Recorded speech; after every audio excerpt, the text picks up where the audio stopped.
Hello and welcome. I want to take a few minutes to help you prepare for your breathwork session so that you feel informed, safe, and supported before we begin. This preparation is here to help you understand what breathwork is, how to work with the experience, how to prepare your space and body, and to know what kind of experiences may arise during the session. At its core, breathwork is a way of moving beyond the constant noise of thinking and connecting more deeply with your inner intelligence. This intelligence is part of you. It is the same wisdom that keeps your body alive every moment of every day. It regulates countless processes in the background without needing your conscious effort. Breathwork may help you soften the grip of the analytical mind and reconnect with that deeper place inside yourself. With regular practice, many people find that they feel more present, more connected, and more able to access clarity, insight, and that grounded choice in everyday life. Some people notice emotional release, others notice a greater sense of inner calm, clearer boundaries, more honest self-awareness, or a deeper connection to themselves and the people around them. The experience may be different every time, and that is part of the work. There are few important principles that can help you approach this session well. The first is that what we feel inside is not only about what is happening outside of us. In everyday life, we often link our emotional state to an event, a person, or a situation. But the same event may affect two people very differently. What matters is not only what happened, but what it touched inside us, what memory or pattern it activated, and what meaning the mind attached to it. In breathwork, instead of focusing outward and blaming the outside event, we practice turning inward. So if irritation or sadness, frustration, fear or anger arises during the session, the invitation is not to judge it or push it away. The invitation is to notice it, allow it, and stay curious. Very often emotion is not the problem. It's a signal, and it may be showing you that something inside is ready to move, release, or be seen. The second principle is that there is a natural movement in us towards healing, integration, and wholeness. Just as the body knows how to heal a cut, the psyche and the nervous system also have intelligence that seek resolution. And breathwork creates conditions that may help this deeper intelligence come forward, particularly when the mind relaxes and stop trying to control the process. This is not about surrendering to someone else. It's about learning to trust yourself more deeply. The third principle is that the way beyond something is often through it. Many of us spend years suppressing emotions, overriding the body, or disconnecting from what felt too much. And breathwork may bring you into contact with sensations, feelings, memories, or energies that were previously pushed aside. If something arises, the invitation is to let it move as fully as it safely can. So try not to judge the experience as good or bad. Some of the most uncomfortable moments may also carry the deepest insight, release, or transformation. So let go of expectations. One of the most supportive ways to enter breathwork is without a fixed agenda. You do not need to force an outcome. You do not need to create a breakthrough. You do not need to have a spiritual experience. Try just to come with openness rather than expectation. Your inner intelligence may bring forward what is ready for this moment, and sometimes that looks profound and emotional, and other times it looks quiet, subtle, or deeply restful, and both matter. Even simply returning to the breath again and again may strengthen your connection to your own inner guidance over time. There are many possible experiences in this kind of breath work, and none is better than another. There are some of the more common categories that people report. Sensory or physical experiences. You may notice strong sensations in the body. You could feel heat, cold, tingling, numbness, tightness, vibration, heaviness or lightness, or waves of energy that move through you. Sometimes the body may feel tense before it releases, and this can happen in the hands, feet, jaw, belly, or other areas. Some people experience tetaning, where the hands or feet become tight or claw-like. This can feel very intense and uncomfortable, but it often passes when the breath slows and the nervous system settles. So if this happens, try not to panic, try to stay in the experience as best as you can. If it becomes too intense, slow the breath and return to a more natural rhythm. Then there's biographical experiences. You may connect with memories, emotions, or images that related to your own life. And sometimes something from the past come forward because it is never felt fully, processed, or completed at that time. If sadness comes, let the tears come. If anger arises, let sound move safely through the body. And if your body wants to shake, a sigh, moan, or release, allow that in a way that feels safe for you and your space. If you need to make sound but you want to stay considerate of others around you, you can use a pillow to express the sound. Birth and early imprint material can arise. So some people access deep body memories connected to early life or birth-related imprints. These experiences may show up as feelings or pressure, feeling stuck, pushing through, overwhelm, effort, fear, struggle, or breakthrough. Even if you don't understand what is happening cognitively, the body may still be processing something really meaningful. And you do not need to analyze it while it is happening. Your main task is to breathe, feel, and stay present. Then there's transpersonal experiences.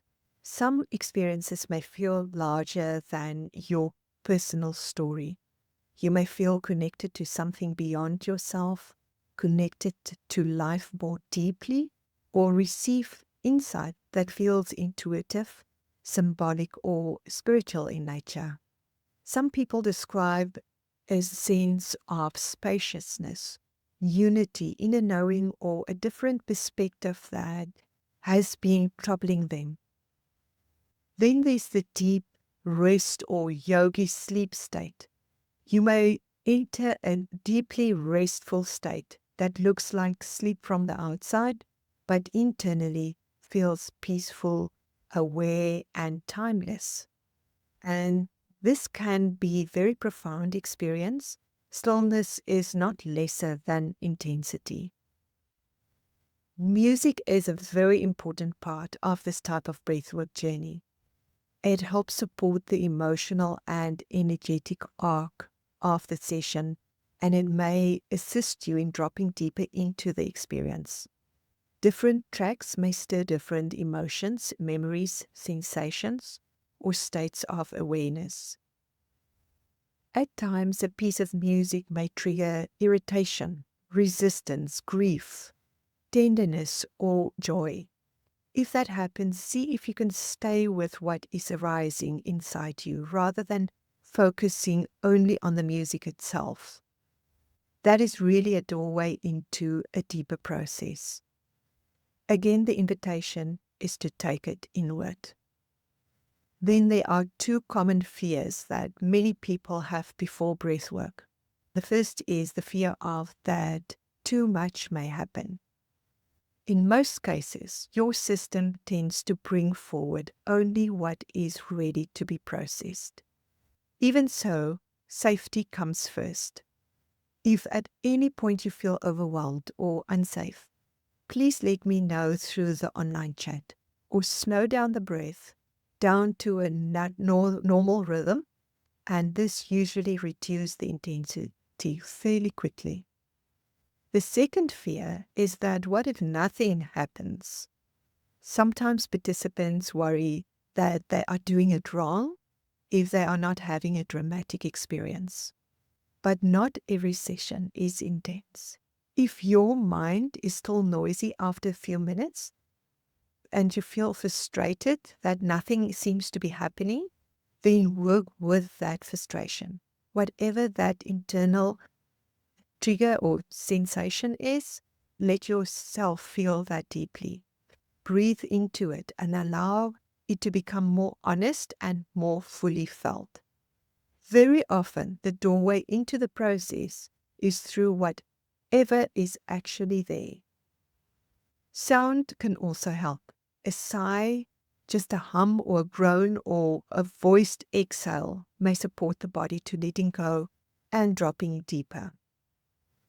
Confidentiality is an important part of creating safety in this space. If you are joining a group session, you are agreeing to keep what others share private and not to record any part of the session. This helps create the container where participants may feel safe enough to be real and vulnerable and fully expressed. I will guide the breathing technique again at the start of each session, but here is the basic idea. You are invited to breathe deeper and slightly faster than normal. At the beginning, mouth breathing is often the easiest because it helps move more air and may support emotional release. If at any point nose breathing feels more natural, then that can be fine too. So try to breathe into the belly rather than only the chest. As the chest expands and the diaphragm moves down, it pushes out the belly. When you inhale, let the belly gently expand. And when you exhale, let it soften back. You are also aiming for a circular breath, which means that there is no long pause at the top or the bottom of the breath. The inhale flows into the exhale, and the exhale flows into the next inhale. Many people find that the body starts to take over and finds its own rhythm, and that's okay. Just let the body take over and don't focus too much on the breath once a experience is started. Only come back to the breath when the mind becomes busy again. The main thing is to keep breathing in a way that supports the process. If the breath becomes too shallow or too slow, you may notice that the thinking mind becomes more active again. And that is often your cue to return your attention to the deep breathing and begin moving more air. There's a few practical ways to prepare. Try not to eat a large meal right before the session or drink activating drink like coffee. A lighter stomach often makes it easier to breathe deeply and settle into the process. Choose a space where you are unlikely to be interrupted and turn off notifications on your phone or device. Silence the phone, let the people around you know you need privacy. You may do the session lying down or seated in a chair, but many people prefer lying down. And then have a good sound if possible. Over-ear headphones are ideal. Earbuds can work as well. If you are using a phone, make sure Zoom is already installed and tested beforehand. A stable internet connection also matters. Wi-Fi is usually fine. A stronger connection may improve sound quality. I also recommend having the following close by: a blindfold, tissues, water, a blanket, and a few pillows. A blindfold is strongly recommended because it often helps you drop more deeply inward. If you are lying down, make sure there's enough space around you so that if your body starts to move, you are not likely to bump into anything. After the breathing portion, there's time to land and to integrate and share if you like to do so. Sharing is optional, but it can be helpful to speak about what you noticed, ask questions, or simply listen to others' experiences and feel the support of the space. It's often good to hear what is possible, to hear what has happened for other people, and interesting how some experiences aligns. Integration is really a very important part of this work. That's how we bring the information that we connected to bring it home and to be able to apply it in our daily life. Sometimes the real meaning of a session unfolds in the hours and the days that follows. Be gently with yourself afterwards. Drink water. Rest if it is needed. Journal if that feels supported. And notice what continues to move, settle, or reveal itself, or what has shifted and changed. Contraindications and medical safety is really important. This type of breathwork is not appropriate for everyone. Please do not participate if you are pregnant or you have epilepsy, detached retina, glaucoma, uncontrolled high blood pressure, cardiovascular disease, including a previous heart attack, previous diagnosis by a medical professional of bipolar disorder, manic disorder or schizophrenia, stroke history, seizures, aneurysm history in your immediate family, or if you are using prescription blood thinners. This also applies if you had a psychiatric hospitalization or major emotional crisis in the last few years, severe osteoporosis, or an injury or surgery that is not fully healed or could be aggravated by intense movement.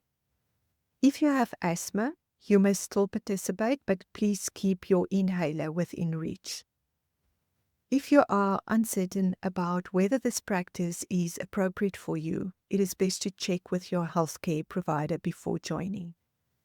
Above all, I want you to know that this space is here to support your process, not to pressure it. You do not need to perform, you do not need to get it right. You are simply invited to arrive, breathe, and listen inward, and meet whatever is there with as much honesty and gentleness as you can. Your body carries wisdom. Your inner world has its own timing. This session is an invitation to make space for both. I look forward to breathing with you.